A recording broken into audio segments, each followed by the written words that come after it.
This is a true horror story about the shoe-wearing ghost in Chongqing, which once shocked the entire nation. It's said that when the news spread, the whole city of Chongqing was gripped by fear. Patients in hospitals didn't dare to sleep at night. One woman, who had received multiple critical condition notices from the hospital, suddenly encountered a shadowy figure over 3 meters tall in the dead of night. It silently put red shoes on her, and when it finished, it said something that nearly scared her to death.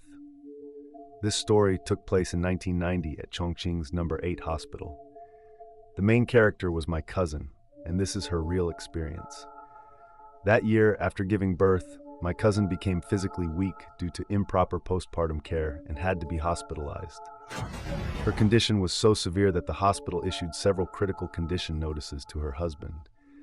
But she said that if it weren't for meeting a savior, that night she might not have survived. On that fateful night, around midnight, while she was sound asleep, she suddenly felt something touch her feet. A chill ran down her spine. She woke up with a start, and the scene before her made her freeze. A tall, thin shadow stood at the foot of her bed, holding a pair of bright red cloth shoes, about to put them on her feet. She was terrified. Could this be the legendary shoe-wearing ghost? At that moment, the tip of the shoe had already slid onto her foot. In a desperate moment, she suddenly became aware of something and quickly pulled her foot back. Strangely, that action stopped the shadow from proceeding. But right then, a voice echoed, as if from another world. "Whoever wears my shoes belongs to me. I shall remain upon you." My cousin didn't understand, but after hearing that, her whole body went numb. She slowly lost all strength to resist. The red shoes were about to be fully slipped onto her feet. In a panic, she screamed at the top of her lungs. At that exact moment, the hospital room door burst open and a figure stepped in. It was an old man over 70, bald, a patient from the neighboring room. He seemed to know exactly what the shadow was. Without a trace of fear, he said in a calm voice, "Don't trouble this girl anymore. Let me go with you." The shadow seemed to understand. It turned toward the old man, put the red shoes on his feet, and led him out of the room.